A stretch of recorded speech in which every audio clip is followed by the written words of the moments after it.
Okay, we will get started. I think some more people are joining, but we'll get started. It's everybody's Friday afternoon. So I'm going to talk to you today about a therapeutic approach to behaviour management, and it's going to be very much focused on the school model of behaviour management. As many of you will be aware, this sort of wraps up our first ever National Behaviour Awareness Week, and we've been doing a lot of webinars this week and various different talks across the Northwest and some nationally around understanding behaviour and the need behind behaviour. And I am going to be talking today just about different ways in which we can approach behaviour, so we can kind of move away from the more punitive approaches that are currently in place across the country. So what the world looks like today, um, generally there's a standard model of how behaviour is managed across schools. You usually have the negative behaviour points, you have detention, stepping up to isolation, then you've got the manage move and step out plans if things are not going well at school, trialing some time at another setting. You've got fixed term exclusions and you've got permanent exclusions. And that's the standard kind of process that most schools, most mainstream schools follow across the country, that's kind of been within our system embedded for a very, very long time. And what that kind of tends to focus on is the punitive element and very much a consequential led approach rather than a therapeutic and understanding approach. And what that does, it tends to ignite further worry in the young people, anxiety, embarrassment. It can add to low self-esteem, shame, sometimes anger, sadness. Obviously, when you're looking at managed moves and step outs and exclusions, consideration around attachment difficulties, the fear factor of the unknown, and a lack of confidence in the young people being able to succeed, progress, and do well. There's quite a lot of reasons behind behaviour, but there's kind of five real main ones that we kind of need to be looking at mostly. A lot of the time we see behaviour as a result of unmet or unidentified need. And that certainly is a lot more common these days as we are starting to move towards a society that's more understanding of neurodivergent children.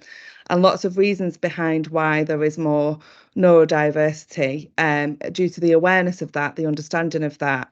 And obviously lots of different things in respect of the technical era with the technology, the additional information that our children and young people are taking on board in their minds. So I read somewhere not long ago that the children and young people of today are retaining 85% more information on a daily basis than someone like myself would have had to retain at their age. And I'm almost 40. Due to all of the additional advertisement, social media platforms, and actually it's a lot of scientific research going into that at the moment in respect of what impact that's having on our children's brains and the different wiring that is required as a result of the additional information that they are having to take in. Obviously, there's sensory difficulties that a lot of people may not take full consideration about. So you may have a child that is displaying behaviours that are becoming unmanageable, but have we explored what they may be struggling with? So are they struggling with how uncomfortable their uniform might be if they do have some undetected sensory difficulties, the noise of the classroom? Are we as schools kind of really looking into all of this before we start sanctioning behaviour as what it might be is behaviour that they actually cannot help? And they may not be able to identify that themselves, so they potentially can't articulate what it is that's bothering them, that's kind of increasing their anxiety. As a result, we're seeing those behaviours. So what we're then seeing is them trying to tell us via their behaviour as opposed to telling us via their voice, because they may not be able to understand or recognise those things themselves. Obviously, there's trauma, so we don't know what's going on for a young person outside of school. Anxiety, there could be bullying involved, there could be situations going on at home that we don't know about. And what they're actually doing is demonstrating via their behaviours that they're not coping, or that something's bothering them, or they're worried about something. And something that there's more awareness of recently, but not really enough awareness of, is that you can actually have trauma-based behaviours as a result of unmet need. And that's becoming quite common, particularly in mainstream settings, is if there is an unmet or unidentified need that we're not taken into consideration, but we're continually sanctioning that behaviour, that can develop a longer term trauma for those young people and impact lots of different things psychologically for them. So it's just being fully aware of all of that. There's lots of other things that can also impact the behaviour. So obviously, hunger can have an adverse effect on a lot of young people, but certainly young people who are neurodivergent. Tiredness, are they getting enough sleep? Have they got anxiety, or is that affecting their sleeping patterns, which is ultimately affecting their mood and tiredness levels when they're in school? Are they worried about something? Is there a big event happening in their life? There could be anything going on within their family or with a friend. Are we actually taking time as professionals to kind of look into why this behaviour is presenting, rather than sort of going to our default behaviour policy and following those behaviour policy points and plans that we've got in place? What are we doing as professionals and adults to understand their behaviour? Because it is our responsibility as professionals to lead the way, really, and to kind of understand what's going on for the children and young people that we're there to support. And I know that's really difficult, certainly in the climate that everybody's working in, but just taking a little bit of time to sort of really understand that young person and why they might be presenting a certain way. Just even one conversation could help, and completely change the trajectory for that young person, by taking some time to listen and understand.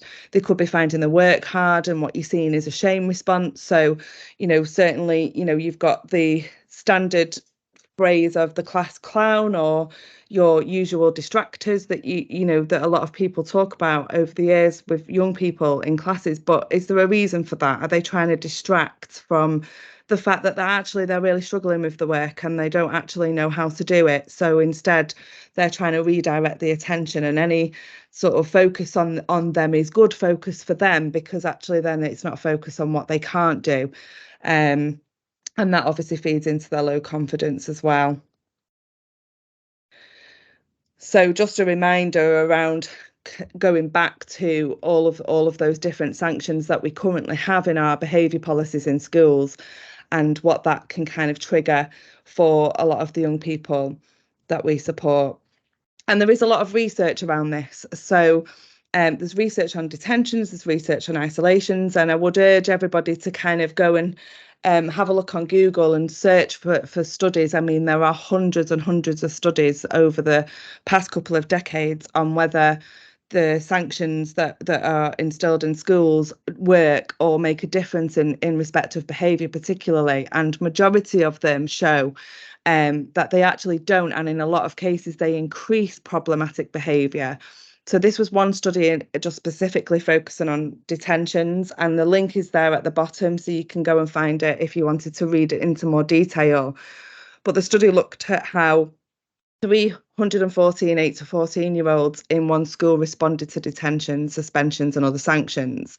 And they identified three groups. So one group didn't receive a sanction at all, another group received sanctions in autumn but not in spring, and another group received sanctions in autumn and in spring, which you can see presented there, all the different groups on that graph.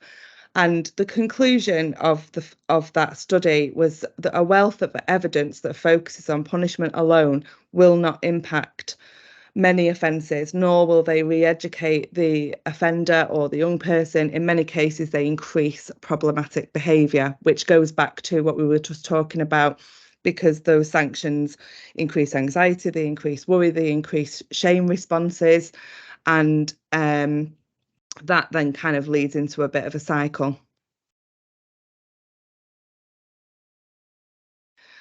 So again, there was isolation studies, and there are loads of these. One as recently as September 2023, if you want to have a look at the most recent research on this. And Schools Week published a paper on They did a study on over 2/3 of the country's largest academy trusts, and the schools that use some form of isolation, although varying labels, from inclusion units and consequence booths, timeout spaces, calm rooms.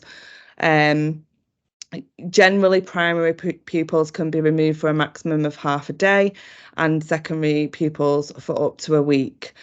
And just something to consider here is a lot of children and young people struggling to engage in education, certainly more so on the back of COVID and lockdown and reintegrating back into the education system. And quite a lot of parent carers that we work with, and I also myself have some lived experience of this particular situation, is that, they may have children or young people that are struggling with anxiety in respect of integrating back into school. And for a variety of reasons, there's obviously anxiety-based school avoidance. And some parents spend quite a lot of the time in the mornings really, really trying to positively encourage their children to go to school. And sometimes, some children won't get to school until 11 o'clock, sometimes halfway through the day. But when they get there, what you tend to find is there are lots of sanctions around lateness or attendance, and that can also impact on the shame response. And if it's taken that child all the time to get to school in the first place, and then they get to school and they get a detention for being late, it completely undoes all of that work to try and encourage them to attend school and to be social and to learn. And we really need to be thinking about how we can be more flexible for these young people, because, attending school is a big part of their life. And it gets to a point sometimes, and there's hundreds and hundreds of examples of this across the country, probably thousands actually, where some children just stop attending school altogether because no matter how hard they tried, they then receive the sanctions. Or if they turn up and their uniform isn't quite right, it's taken them everything to get there, and then are given a detention for not having the right uniform or not wearing a tie. And we really need to be thinking about how we can be a lot more flexible around that, really, and really understanding the children that are coming into our schools as to what has it taken that morning to them actually get there. What can we do to make them have a positive experience in school, and do some of these things actually matter in the grand scheme of things? And certainly when it comes to isolation, if you have children and young people who are struggling to engage in education, or they're triggering lots of behaviour points and they're having lots of detentions and they're struggling with their work and they're distracting in class, the outcome is to then put them in isolation, which takes them out of education again, when what we're trying to do is encourage them to engage in education positively. And how could that possibly be a positive? So it's just sort of rethinking how we can transform this now and make a real difference for these children that are struggling so much. So in this study, obviously, both maintained schools and academies use isolation spaces, but academies are actually more likely to do so, according to the research. However, most schools don't have evidence that any strategies actually work around isolation. A lot of good schools know that isolation rooms can be overly detrimental to a pupil's well-being. And what we've got to consider is this a deprivation of liberty? The actual categorisation of a deprivation of liberty is where the child is under continuous supervision or control and the child is not free to leave. So really sort of being mindful, if we do need to look at any form of isolation for safety reasons or risk management reasons or for well-being, sometimes being in a crowded room might not be good for that young person. Are we doing that in the right way? Are we looking at this positively? So, I mean, like I say, there's so much research in respect of isolation and in respect of sanctions and consequences and detention. There's a Forbes research that concluded the use of isolation as a disciplinary measure risk damaging children's mental health and can end up making behavioural problems worse as students become more disaffected from school, according to the study. When done in the wrong way, segregating children can have the opposite of the intended effect, making them feel distressed, traumatised, and potentially worsening their mental health, behaviour, and ability to excel in school. And the National Institute of Health concluded very recently at both primary and secondary school, children who were socially isolated experience greater mental health difficulties, and children with behavioural problems or attention deficit hyperactivity disorder symptoms at the age of 5 years had an elevated risk of becoming more socially isolated at the age of 12.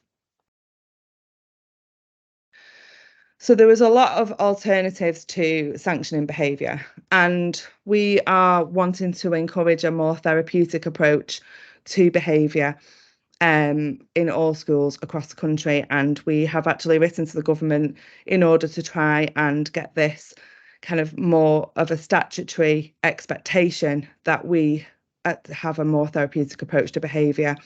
And it's all about listening to the young people. Like I said before, take time out to try and listen and understand, what does the world look like for them? What have they been through that morning? What are they going through at home? What is going on in their friendship group? How do they feel in themselves? Know the full context of who they are as a person, rather than defaulting to the behaviour policy and following those kind of trajectories. Take time to have conversations with them. I know that's very, very difficult, especially in the current climate, but just one small conversation with a young person could completely change their mindset and completely help with how they approach school and how they behave in school, understand the why and support them and help to build their confidence. And there's lots of different ways in which this can happen. So one school had, rather than a detention, they had a what is my purpose session to help the young person with a deeper understanding of themselves, help with the wider understanding of the world, why they're in school, what they want to achieve, giving them positive reinforcement of that they can achieve. And there's other ways in which we can support them with games of laughter to encourage positive conversations. And there's various games, and you can Google, if you want to Google games of laughter around therapeutic behaviour management. There's lots of suggestions on there, but you've got Mad Dragon, The Art of Conversation, Tatika. There's think sheets in order to help them sort of articulate. Help, you may need to scribe for them, expecting them to write down. Some children can't do that or struggle with that, so offer to scribe for them. And then that will also help you build those relationships and understanding with the children that you're supporting. Various activities, so link it to something positive rather than it being negative and very punitive. Look at how we can help with their physical health and confidence. So sport, drama, games. A lot of children who do demonstrate poor behaviour have creative minds and probably struggle academically. So how can you tap into that? How, lots of young people like to rap, or they might like to write poetry, thoughtful writing. Art therapy is also a really good one. And it's about how we can kind of really pull out the best in them. And can you rethink how they are accessing education? And I know it's difficult with the framework that we're working in, but it's our responsibility as professionals to advocate for our children in order to get the best out of them, rather than expecting them to be an all-rounder and attend every single lesson. Actually, do they excel in a certain area? Do they have a creative mind? Can we do something with that and help with their confidence? Ultimately, they'll start to achieve a lot more, and then that will help build their confidence that they can achieve. And one of the most important things, really, as professionals and adults, we need to admit, sometimes when we're having a bad day, sometimes we might overreact. We might be busy. We might have lots going on. Sometimes we get things wrong. And it's really important that we demonstrate that to our children and young people, because we're expecting them to conform to society, because that is the society that we currently live in. But actually, we're all human and we don't always get things right. And it's really important that we model that for our young people and that we tell them sometimes if we've overreacted or maybe we shouldn't have gone down that route. And maybe, we need to reflect a little bit on how we can be better as teachers or as professionals. And that's something that's probably one of the most important things that we can take away from today is just demonstrate to our children that actually not everybody is perfect and sometimes we get things wrong too, and that will also give them the encouragement to do the same and be able to reflect.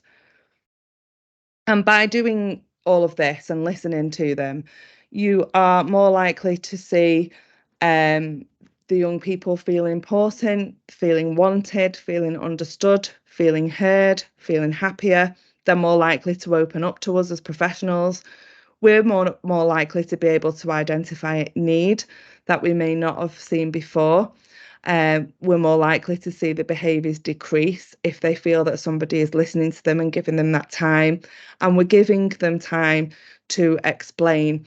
And we also might make them feel a lot more comfortable to make disclosures because there could be a lot more going on for that young person than we think.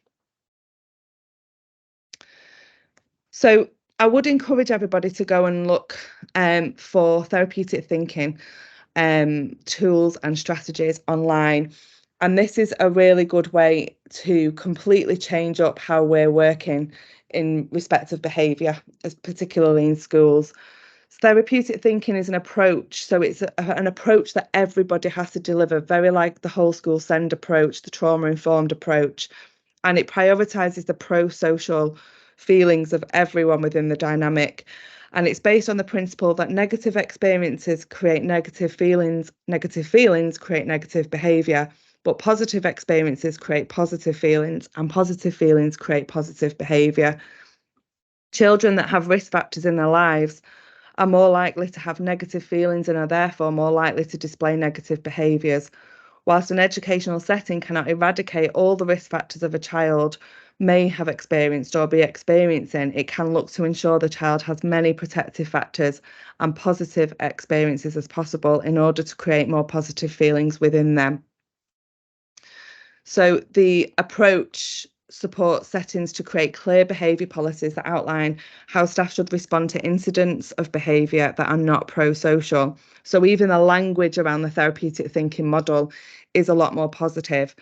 Where a consequence is required in order to address a behaviour, it must always be a learning consequence, a logical action which supports the child to understand their behaviour and to learn new skills if needed. If a protective consequence is needed to ensure safety, this is only ever alongside a learning consequence so that the freedom can be returned to the child as soon as possible. Therapeutic thinking challenges the concepts of bribes and sanctions used to manage behaviour, which can lead to some children only being able to maintain this between 9 and 3, Monday to Friday, term time only, when the systems are in place around them. So when we've got a very punitive, sanction-led model, a lot of people will have heard of the Coca-Cola effect, where everybody says, oh, the child is absolutely fine in school, we're not seeing any of these behaviours at school, and parents are coming to us and saying, well, actually at home it's absolutely awful and I'm really struggling, and they're describing a child that we don't recognise, but that's because the systems that are in place around them are instilling fear in order to not receive those sanctions, and that they're able to manage that and mask that for very short periods of time during the day. And then all of those behaviours, anxieties and worries come out when they get home, when they're in their safe space. So rather than them having to mask in school and then all of that come out at home, where they would classify that as their safe space, and for some children it wouldn't be the safe space, so they wouldn't be able to let that out anywhere. Let school also be that safe space. Therapeutic thinking provides various tools to enable the analysis of behaviour. So it's understanding the behaviour rather than just treating the behaviour. So treating the cause, not just the symptom. And therefore, to assist in better planning to prevent difficult or dangerous situations from occurring and to highlight the learning or experience needed. Within the training, clear links are made to the new Ofsted framework, and links are also made with the Department for Education document Mental Health and Behaviour in Schools 2018, which I would encourage you all to read. So When I was looking online to see how many schools are actually adopting therapeutic behaviour policies, they are very few and far between. But I think we're definitely in a society now where people are wanting to look at different ways to support our young people. And during COVID, we did say we would do things differently now. However, a big focus was government led in respect of the attainment gap. So what we need to start thinking now is really how we support our young people, their mental health and their mental well-being. And I found a behaviour policy from John Rankin Schools, and you can Google, and there's a whole document, it's 21-page document, so I won't go through it all today. There are some parts of the document I don't necessarily promote, but there are some really good things that you can pull from this document in respect of how to manage behaviour in a therapeutic way. And it's all very child centred. It talks about what everybody is responsible for, making sure the professionals are role modelling. Everybody in the setting will have to take this approach, and it's all very pro-social.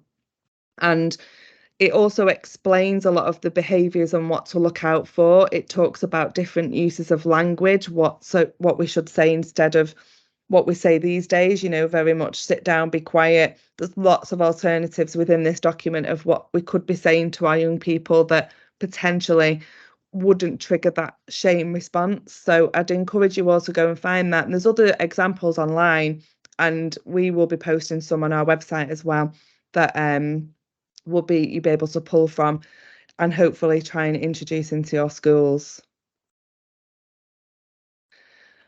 We have a lot of resources, free resources on our website. So if you go to our resources and downloads page on greatmindstogether.co.uk, you can access, there's hundreds and hundreds of resources where you can use them to work with the young people. So our growth mindset workbook, our anxiety workbook, you can download them all completely free of charge. And there's lots of links to different websites with some really good resources as well.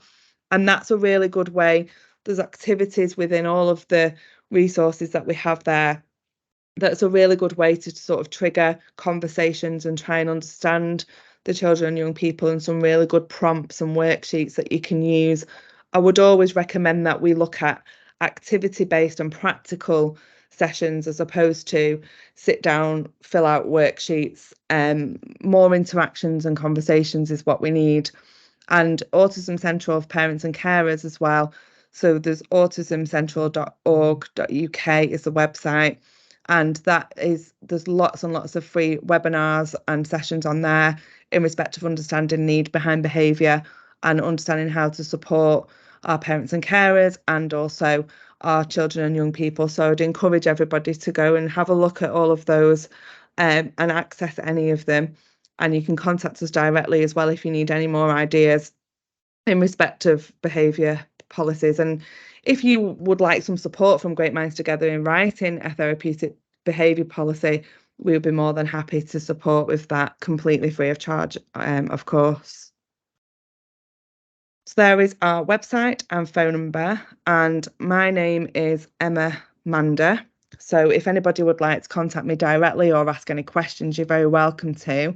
My email address is emmamander@gmt.team. If anybody wants to ask any questions in the question and answer section, you're very welcome to, but I'm aware it's everybody's Friday afternoon, so you may all want to get going.